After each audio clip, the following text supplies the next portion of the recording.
It is Tuesday, the last Tuesday of the month. Our friend and one of the smartest white men on this side of heaven is here, as he is every last Tuesday. Bill Lockwood. And Bill is a writer at American Liberty with Bill Lockwood, radio host, teacher in Wichita Falls, Texas, and a preacher at Our Park Church of Christ. Bill, good morning, sir. How are you? How are you today? Good to be with you today. Oh, hold on, Bill. Can you cut That's it all off? right. That's all? Okay. Thank you, Bill. Yeah, you bet. Good to be with you, Jesse. You too. I'm sorry for the tacky set off this morning. No. Bill, your That's mother okay. expired, I hear. Yeah. I'm sorry she to hear passed that. Yeah, she passed away the 15th of this month, Jesse. And yeah, it's very, very sad. Yeah. And how Very close. Yeah. was she ill or what? No. You know, I say that it was COVID that killed her, but it was not COVID. It was actually the bureaucracy surrounding COVID. She was in a nursing facility in Burke Burnett. She tested positive. They'd already had so many false positives, and I thought this was a false positive, and indeed it turned out to be. But they sent her to a facility in Dallas, and she was in a wheelchair at the time. But I followed her over there. I really fought to keep her here, but she went into a Traymore facility in Dallas, which is called Traymore, on the other side of Love Field, and so she stayed there 2 weeks. But she immediately tested negative. I called them up and says, I FaceTimed her every day. I called them up and I says, bring her home. They says, no, our guidelines are 2 negatives. I said, well, the CDC has changed it as 1. They says, no, we want to keep her here. And, looking back, I wish I had just gone over there and said, just give me my mom. But what happened was she stayed another week. She came home and she looked like she had had a stroke. She was, her kidneys were failing. She had a raging UTI, and she was septic. She had 8.4 salt levels in her blood, and she looked like she had had a stroke. She was not responsive at all to any stimuli, except moving her legs, because she had arthritis in her hips. And but she went to the hospital the same day, the emergency room, and she never came out of the hospital. She went to hospice, and she never recuperated. And so I say it's the bureaucracy that really put her in her grave. And it's just a sad story.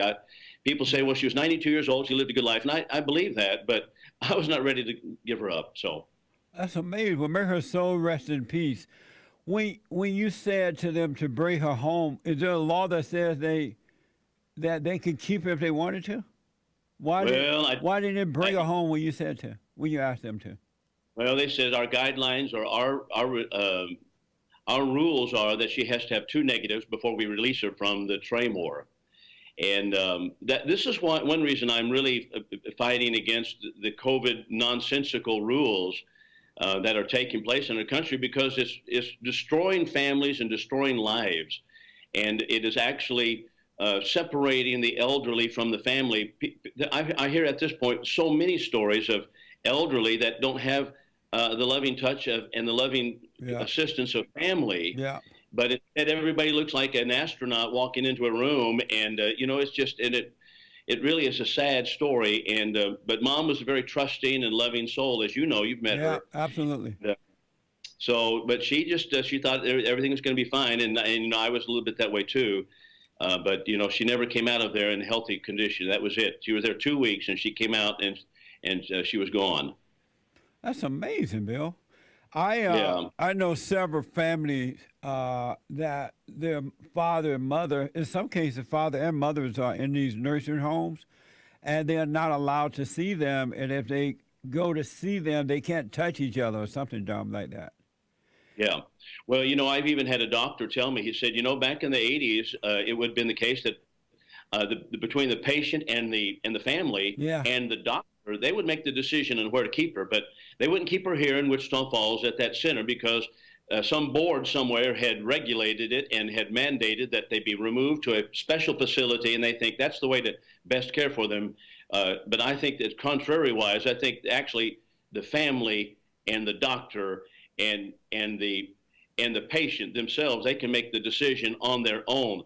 but we have so much bureaucracy in the middle of it that you can't, it just removes the patient from the family care and from family decision making at certain points. So, and I wanted to bring her to my house, but she had tested positive, which turned out to be a false negative. But then I would be banned from coming to school. Then how are you going to get someone to take care of her in the house if you say, well, she tested positive? They're not going to come to the house and take. So it's just this whole thing is just so sad. But anyway, that's what happened. And so she passed finally the 15th of September. That's amazing.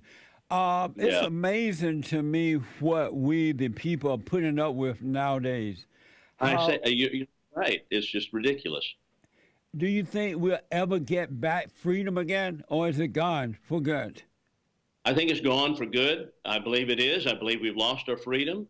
I believe this is, I don't know if this was purposefully a test run, but everybody runs around here and they're on each other, and they're criticizing each other for not wearing a mask and not the 6 feet distance and everything. And just and people are being abused on this where they don't, but this is how you have everybody goose stepping to the same guidelines. And, Dr. Fauci from the health services, I don't know that, why should he make the decision for everybody in the country? I don't understand. And then the governors of the state feel like they have to do the same thing because everybody's going to be upset. So they shut schools down.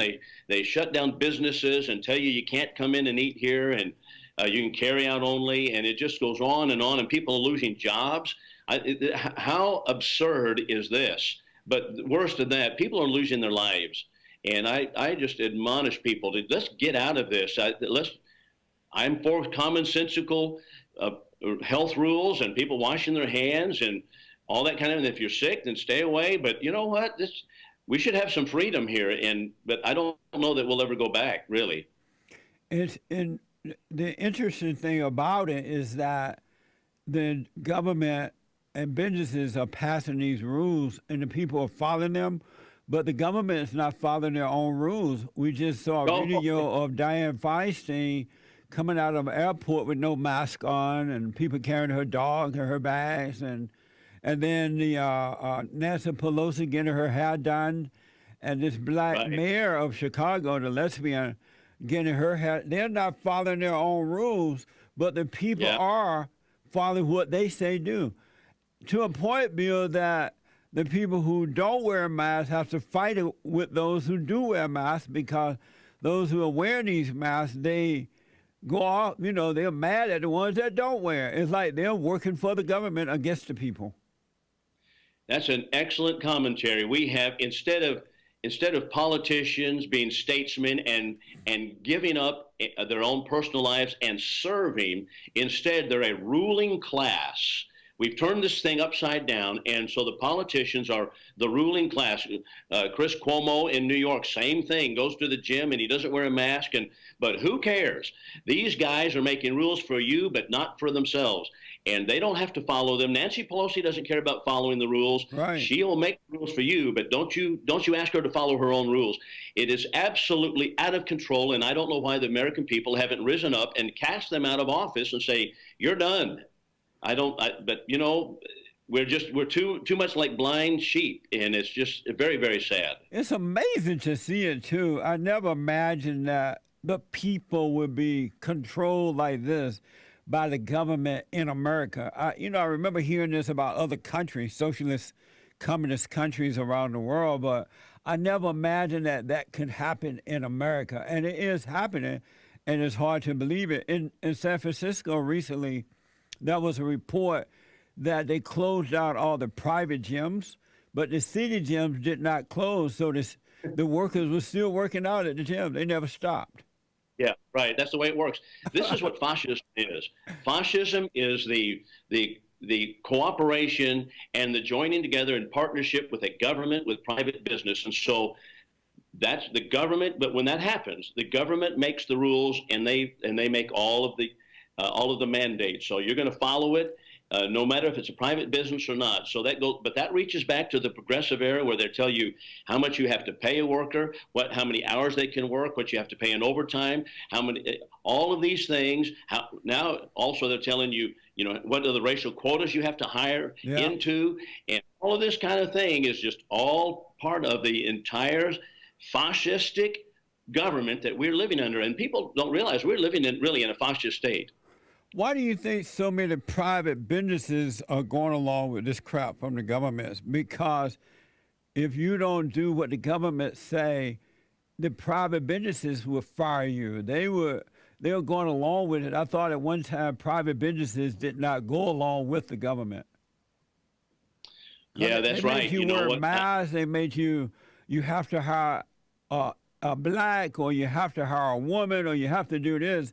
And if you speak out about it, I know so many people are losing their jobs because they're speaking up, or they get fired. The business don't even protect them anymore.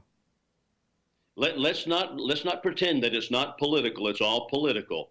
You have the governor of California, your governor, Gavin Newsom, who has stated very plainly that you can't meet in groups of more than 10 people, and that includes church services. And so they have people going around spying on the churches and seeing if they're all social distancing and if they're actually meeting. And if they are meeting when the governor says no, then they're going to be reported. And so then they are having one preacher out there and the congregation being fined over and over again.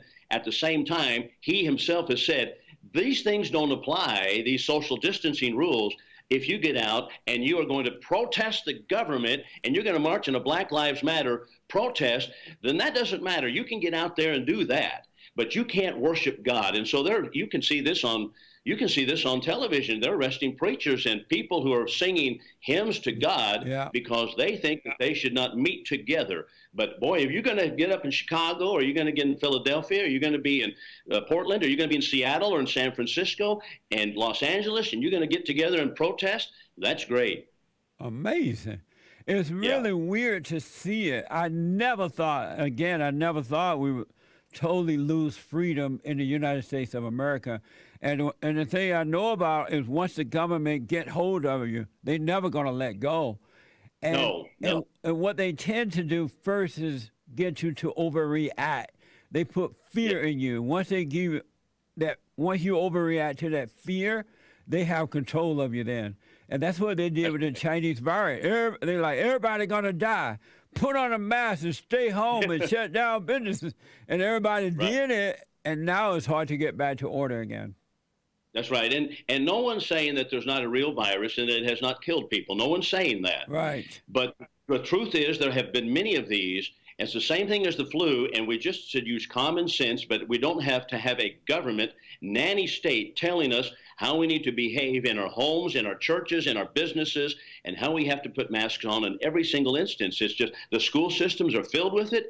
And, we can't have so many kids in a classroom, and you have to have so many virtual students, and this whole thing is out of control. It's just like in Germany, in Nazi Germany, before they murdered the Jews. And by the way, Nazism and fascism of Mussolini, that was lauded by the left. The leftists in America, the socialists, the progressives, were lauding Nazi Germany and Mussolini's fascism in Italy. But at that time, they had the same thing, had everybody running scared, and so they would gather in the churches and sing, even though the trains would go by carrying Jews to the gas chambers, and they would just, that's none of our business, that's government stuff, and we're not going to do it because we're afraid. And so they sat in the houses, the church houses, and sang while the trains rolled by. Amazing. It is just putting people to sleep with fear. That's amazing, Bill. I want to, I'm looking at the time here. I want to ask you about the president's Supreme Court recommendation. Amy Barrett, what do you think about that? His choice. You know what? I really like her. She's a strong conservative, and I appreciate him trying to get this Supreme Court justice not only nominated, which he's already done, but also confirmed. And that needs to happen, and I think that should happen and will happen. However, the whole firestorm around the Supreme Court justice nominee points to a weak understanding of the Constitution, really a little understanding of the Constitution. The Constitution appointed justices of the Supreme Court to make decisions on particular cases, but now the Supreme Court actually has taken over in the sense that they basically make law, and so it becomes an oligarchy. Yeah. They make law, such as Obamacare. You know, everybody sat with bated breath wondering, is it constitutional or is it not constitutional? Well, you know what, Jesse? We can read the Constitution. I know what it says. Yeah. And it tells us that anything that's not given to the federal government is left to the states and to the people, respectively. Article 10. I know that it's unconstitutional. We don't need the Supreme Court telling us that it is. And so the commentators on television, is it or is it not constitutional? And they at first thought, well, it's unconstitutional. Oh, no, it's constitutional. They said it's constitutional. That is nonsensical. We can read the Constitution for ourselves. And it was written to common people.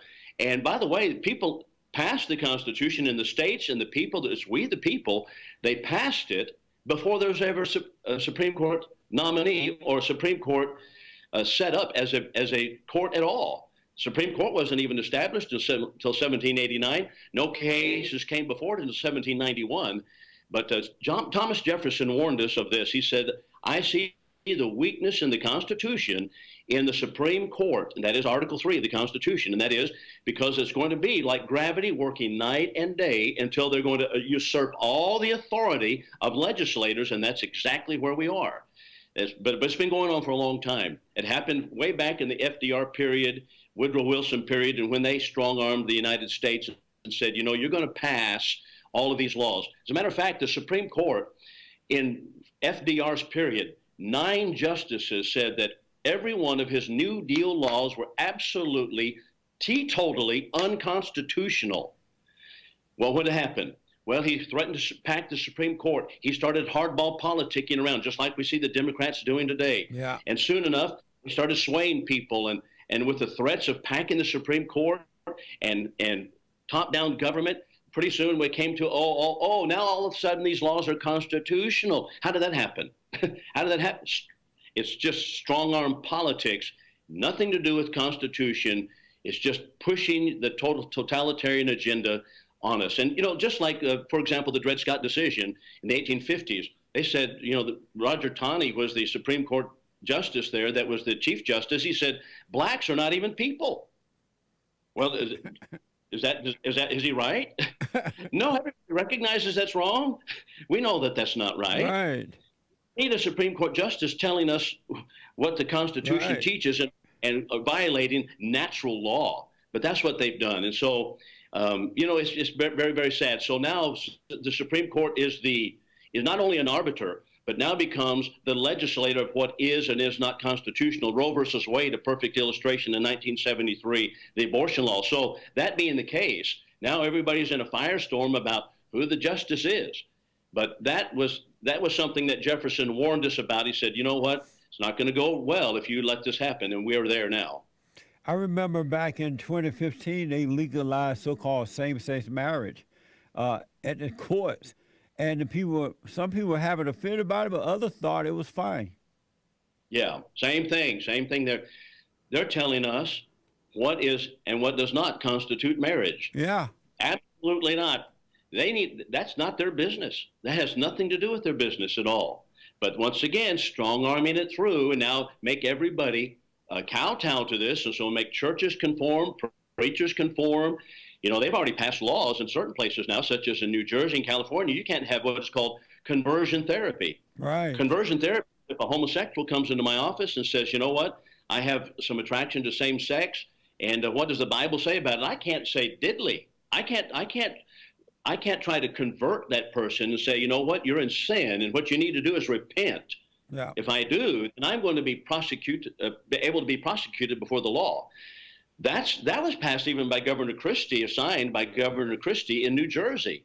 So it's not just a Democrat problem, it's a Republican problem also.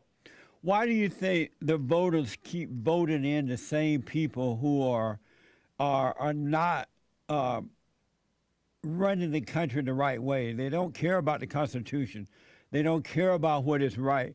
But the people vote them in and year out. Some of these people are in there for 40 and 50 years. They're in either running for governor or city council or congressman or whatever. How come the people don't vote them out? You know what, Jesse? If I were a politician and I stood up and said, you know what, Jesse Lee Peterson makes too much money, I'm going to take money from him and give it to Nick Gonzalez, your producer, then who do you think Nick Gonzalez is going to vote for? Yeah. He's going to vote for me. Yeah. And so once you get that roll in, which is unconstitutional also, once you get that roll in, then the floodgates are open, and it's just going to go wherever you want it to go. And that's exactly what's happened. So they promise, this is what we've got. We've got promises to every minority group, every group of people, whether it's minority or not, such as women's rights and African American rights and Indians. And then you go on with homosexual. Everybody we're in groupthink now.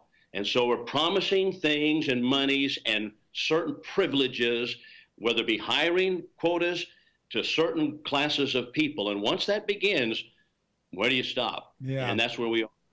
I was thinking this morning, I remember when I was growing up, the country wasn't divided like this. We didn't have certain segments of people that got certain things or treated in a certain way. It was everybody, one nation under God. And now we're so divided, it's hard to believe that at one time we were united. It's crazy to see that. It is sad. You know, in the 1930s, there were many communist moles in the government, and the government would sniff them out and say, you know what, these people have clandestine ideas and they're practicing sedition, and they would get rid of them out of the country. Yeah. But you have major mainstream media newspapers such as the New York Times that got in there and supported communism and Fidel Castro's and people like that in Cuba. So they supported them knowing that they were communist. Even in the 1920s and 30s, there were many mainstream media editors and book writers that they glorified the Soviet Union. They went over there to learn all about how Vladimir Lenin and then Joseph Stalin later was going to make this utopia for everybody. And they just loved it. And they went over there and they came back and they lied about it. They wrote about it. And so we have the mainstream media finally just demonizing anyone who recognized communism as being a seditious act. And so since the 1950s, you don't even hear about that. So now you have communism, which is Marxism, and that's the Black Lives Matter movement. It's a Marxist, communist, destructive movement, which is seditious to the family, to biblical values, and to America, generally speaking. And they say it on their website, but you know what? You have weak-kneed people such as the Louisville Chamber of Commerce firing that police chief, that black woman in Louisville who said that this is a Marxist organization. Yeah, yeah. What? Yeah, it's fear, just like you said at the beginning, fear. I'm discovering that a lot of millennial boys and girls, or men and women, now have socialist, communist mindset. They've been so brainwashed.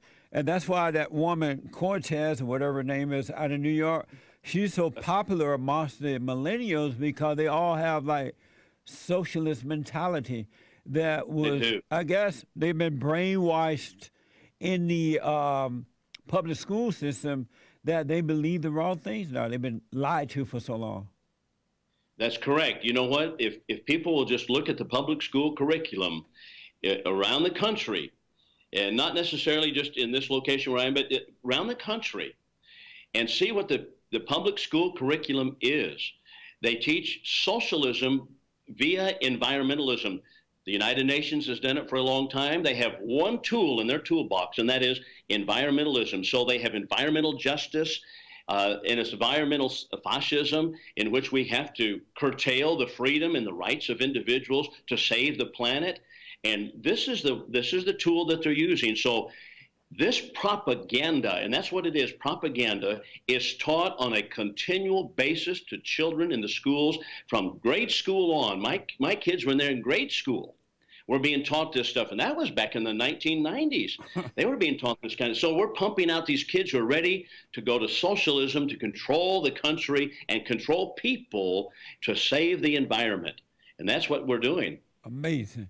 I want to ask quickly, what did you think of Ruth Ginsburg, that woman that's died? What were your impression of her? You know what? She was a non-constitutionalist. She was an extreme liberal. She even said publicly that she disdained the Constitution of the United States. Now think about that. Now, how is that the case? Well, she was asked one question at one point regarding recommending a law for I can't remember which foreign country it was, recommending our Constitution for a foreign country. She says, absolutely not. She says, I think if you want to look at laws that would be good for another country, she pointed out some of these other countries in the world, but not American constitutionalism. She even said that she felt like that she needed to make decisions based upon international law and not simply the Constitution. That is absolutely violating what she's there to do. Yeah. She gave deference to international law instead of the Constitution. This is why that we're having so much problem. This is why progressives and liberals and socialists and Marxists like people like her, because they want to rule by totalitarian dictate. They don't want to follow the Constitution.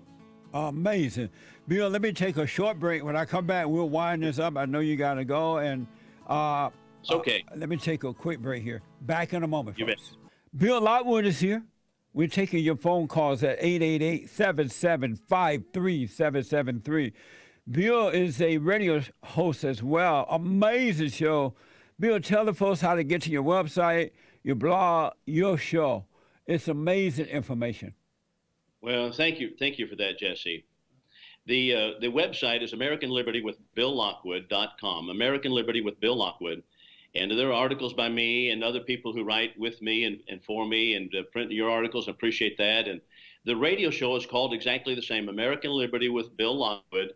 It airs out of Wichita Falls on News Talk 1290 AM dial. That would be at 11 o'clock Saturdays and 5 o'clock Sunday in Lubbock and Abilene. But the great thing is also we have a YouTube channel called American Liberty with Bill Lockwood. You can see it. We have it YouTubed every single week. And so that's what we have on the YouTube. I also have another YouTube channel. It's called Writing for the Bible Brand. It's only about an 8 to 10 minute segment in which I just take a Bible passage and make application to what's going on in the country today. So Writing for the Bible Brand. I like that. I want to ask you something about that. But first, I want to go back to Ruth Ginsburg, the woman that died. She was very radical. And I noticed the other day when Amy Barrett was accepting this position or being grateful that the president appointed her, she was really praising Ruth Ginsburg. She broke the ceiling. She was such a wonderful woman. Why do conservatives praise liberals like that? And it gives the impression to young people and others who don't know that Ruth Ginsburg was doing the right thing when she really wasn't. You know what? That's a good question. I don't know the motivation behind Miss Amy there doing that, but you know what? I would suspect this probably is the case with her. It may be, maybe not. But you know, there's so much social pressure on people to cast roses at the people whom the culture has set up as some kind of icon in our society. So if you don't pay attention and if you don't make your proper homage, for example, if you don't make proper homage to Martin Luther King or whomever, then you know you're going to be ostracized.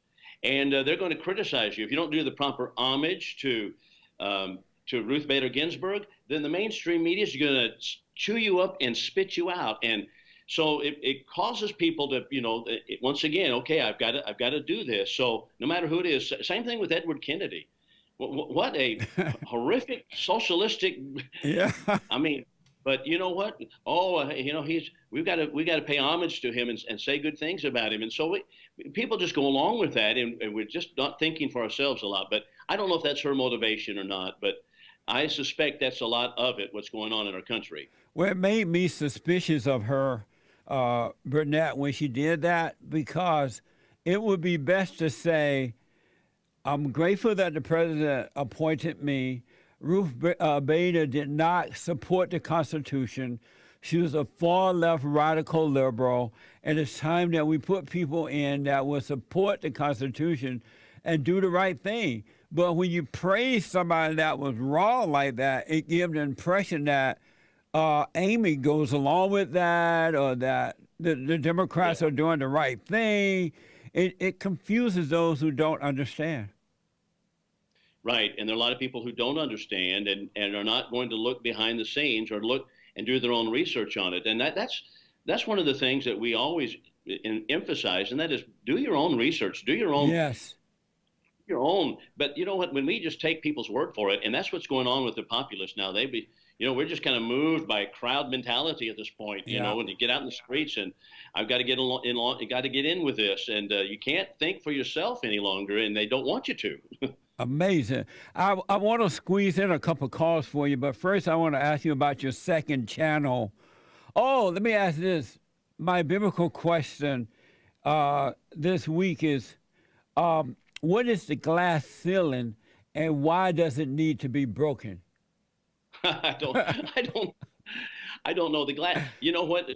Judging from your the context in which you mentioned it a moment ago, I take it you're referring to the role of women in society and the role of minorities in society. I'm not sure, but as far as a biblical question, I don't know that that has anything to do with the Bible, really, honestly. So, whether glass ceiling or not, and whether it should be broken, I have no idea. It's amazing the words that the enemies of good make up to make you think that it's real, or cause you to become emotional and identify with it, go along, like Black Lives Matter, right? Black Lives Right. Matter don't mean a thing. They're just words, but they sound like they're important words, and you got to go along with it because Black Lives Matter. And this was thought up or brought up by a bunch of fat, black, radical lesbians who are Right. Marxists, who hate God, who hate the nuclear family, who hate the everything that's good, right? But the people are going around bowing down to them and repeating those words, and it's crazy to me to see this stuff happening. Very sad, very sad. We have mob mentality going on now, and very, very few people think for themselves, Yeah. and very few people stand up with the backbone. And some of them are great women, some of them are great men, but people need to start thinking for themselves on these things. Absolutely. On your second channel, Writing for the Bible brand, you exposed the Midwestern State University of Texas professor in his recent comment calling for the death of police. That guy need to be Yeah. arrested.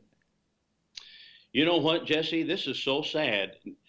His name is Nathan June, and he's a philosophy professor at Midwestern State University here in Wichita Falls.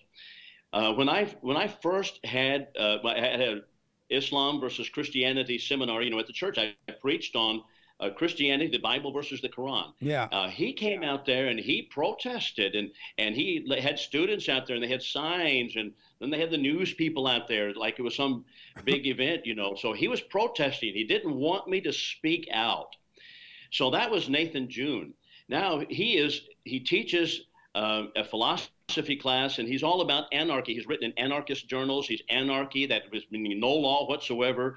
And he put on his Facebook post several months ago, abolish the police. And he's fomented this kind of rebellion in the youth. Now, recently he made this comment, and it was taken down, and in Midwestern State University felt bound to say something about it. So he says, I want the entire country to burn down, and every cop killed, and the intestines of the cop strangling the last capitalist. I mean, now so I talked about that in Writing for the Bible brand. I thought, there's a way to oppose the opposite view. And, the Bible tells us in Colossians chapter 4, verse 6, that we should speak with grace, seasoned with salt, that you know how you ought to answer each one. Right. I said, but this is sedition. That's what this is. And so it's not only hypocrisy, because he didn't want me to speak about Islam. Even though Islam, by the way, tells them to kill the Jews, and Muhammad said, kill the Jews, and he's a Jew, but he didn't want me to even speak about that. And yet now, when he says these things, now Midwestern State University feels obligated to come out and say, well, we defend the freedom of speech. I thought, well, how far is this going to go?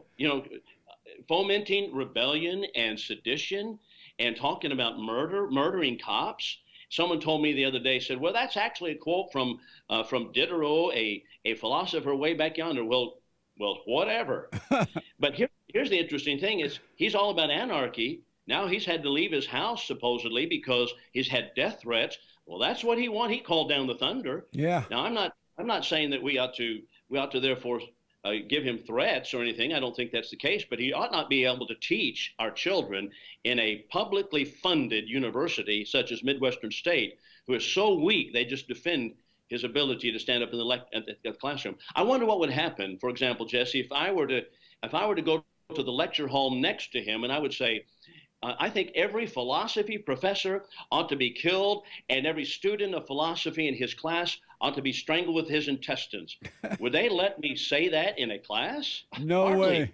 No way. No. That's what he's talking about. That's how he says it. Yep. Talk about the brainwashing of the children. It's amazing Right. to me that the children are being brainwashed in the educational system, and yet the parents wake up every morning and send their kids off to school. It's like Right. it's like parents are so into themselves now. They're so ego-driven that they can care less about their own children. Right. I've had a lot of parents, even Christian parents, say, I went to the high school back, I'm from Chandler, Arizona, and they might say, I want my kids to go to the Chandler High School because that's where I went to school. And regardless of whether, are they teaching the same thing? Right. Do they have the same thing going on now? The churches in the book of Revelation, they lost their candlestick. God says, I remove your candlestick. You can't go back to the same church necessarily and it be the same and being taught the same. Sometimes there's apostasy. So the idea that, well, I want my children to go to the same school I did, you better look into the curriculum. What are they teaching there? That's right. I want to go to Sean, our first-time caller out of Alabama. Sean, thank you for calling. You're on with Bill Lockwood. Hey, Bill, Jesse, good morning to y'all. Hey, Sean. Good morning. I wanted to give y'all my perspective on the Constitution and what we should do with it in times like this, as a Christian man. And it goes as, well, so I see that this woman that Trump appointed to replace Ruth Bader Ginsburg is allegedly conservative. RBG, as they call her, was the opposite. She's a demon, and this new woman is, whatever.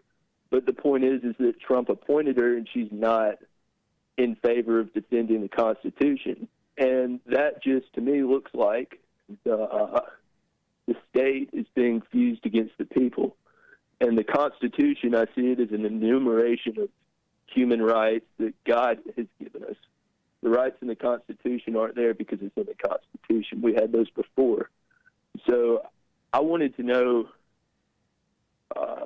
how we could use that as a way of, to invert the inversion, so to speak, because it seems like everybody looks at it backwards.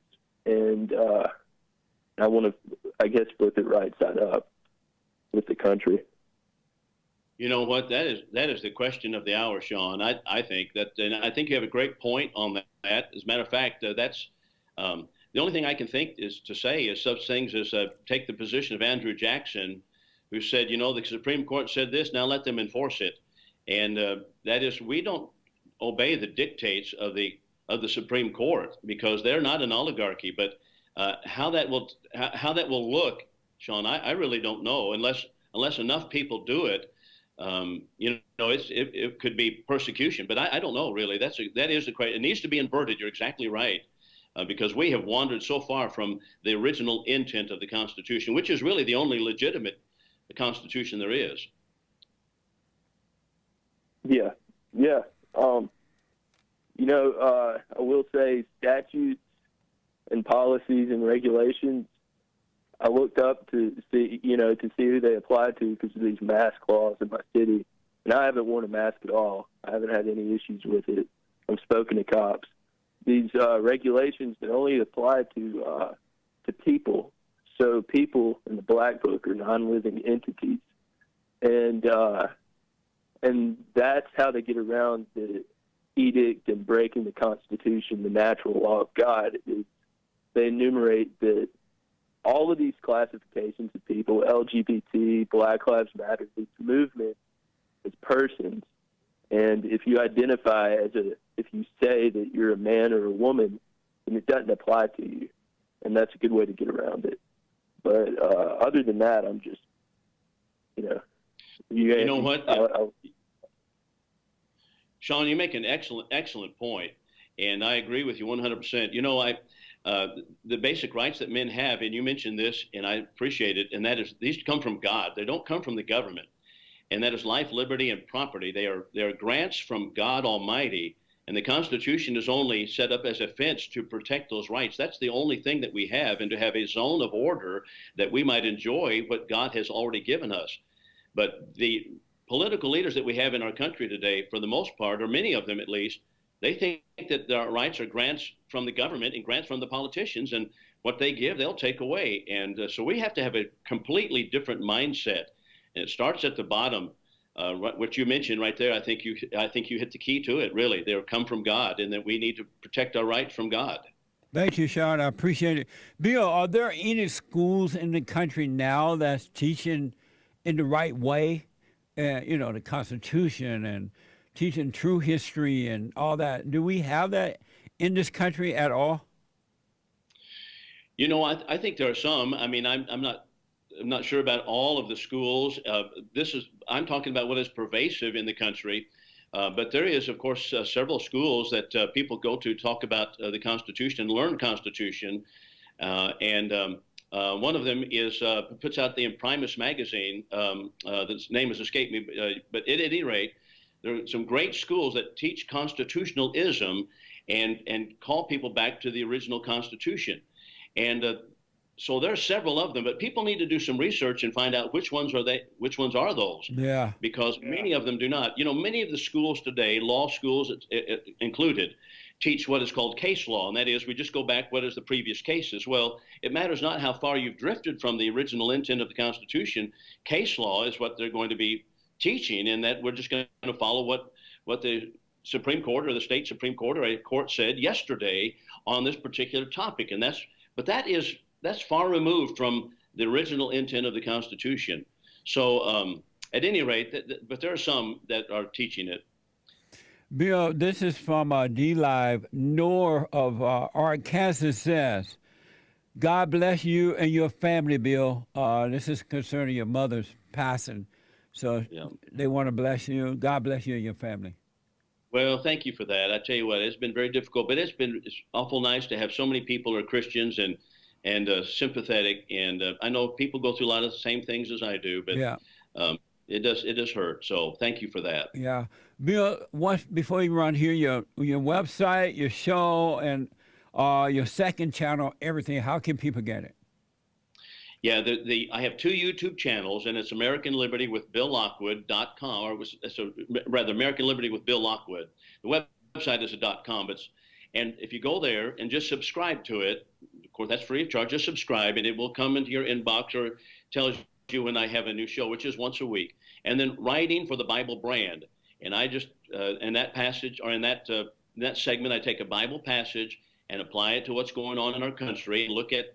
And do a critique of what's happening in our nation from a biblical viewpoint. So Writing for the Bible Brand, that's a YouTube channel, American Liberty with Bill Lockwood YouTube channel. And then, of course, the website is AmericanLibertyWithBillLockwood.com. And I have also sermons on IowaParkCoc.org. I have sermons there from the pulpit, as well as articles in the bulletin that you can find on that website. Can you take one more call? Sure, I'll be happy to. Ken is a first-time caller out of New York. Ken, welcome to the show. You're on with Bill Lockwood. Hey, okay, you said that liberals don't support the Declaration of Independence, right? Or the Constitution.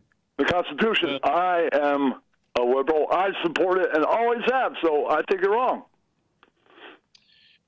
Well, you know what?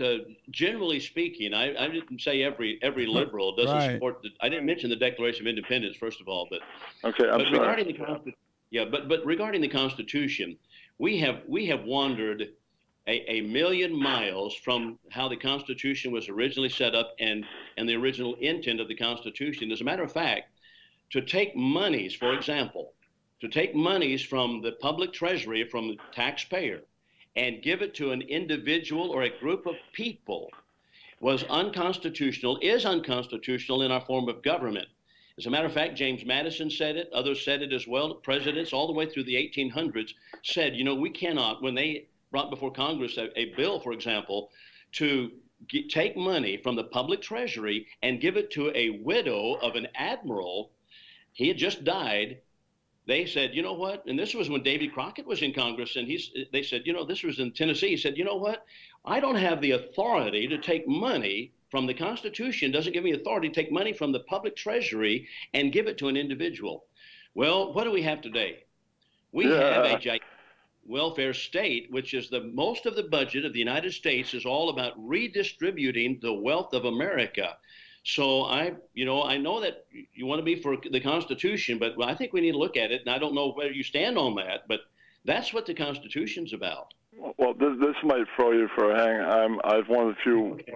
I'm a liberal that believes in the Second Amendment. There aren't a lot running around that believe in that. What do you believe about the Second Amendment?